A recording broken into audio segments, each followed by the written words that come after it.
Budget पेश किया गया है। इसके बाद देश के दोनों ही सदनों में इस पर विमर्श और लोकहित की बातों को सरकार तक लाने के लिए बजट सत्र का संचालन किया जा रहा है। इसी क्रम में कल देश के प्रधानमंत्री नरेंद्र मोदी ने राष्ट्रपति के अभिभाषण पर धन्यवाद ज्ञापन किया और अपनी सरकार की सफलताओं के बारे में बताया।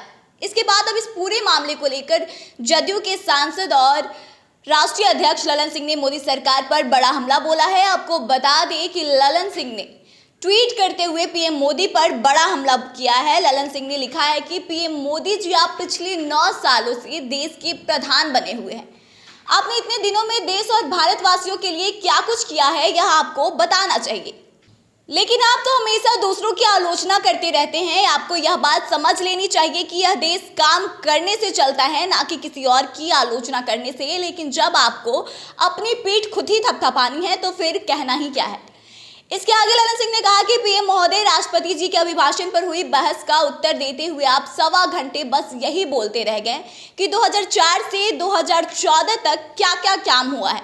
लेकिन आपको तो यह भी बताना चाहिए कि 2014 से 2023 तक आपने क्या क्या किया है। 81,000 करोड़ का कॉर्पोरेट घोटाला किसके संरक्षण में हुआ था। इसके साथ ही ललन सिंह ने केंद्र सरकार से सवाल किया कि नरेंद्र मोदी जी, आप पहले यह बताएं कि बेरोजगारी दूर करने के लिए आपने अब तक क्या क्या कदम उठाए हैं। आगे ललन सिंह ने पूछा कि प्रतिवर्ष 2 करोड़ युवाओं की रोजगार देने के आपके वादे का क्या हुआ। हर गरीब के खाते में 15 से 20 लाख आप पहुंचाएंगे, आपके इस वादे का क्या हुआ। देश में बढ़ती महंगाई के लिए आपने अब तक क्या क्या कदम उठाया है। साथ ही उन्होंने सवाल उठाते हुए कहा कि इन वादों पर आपने कुछ भी नहीं किया है।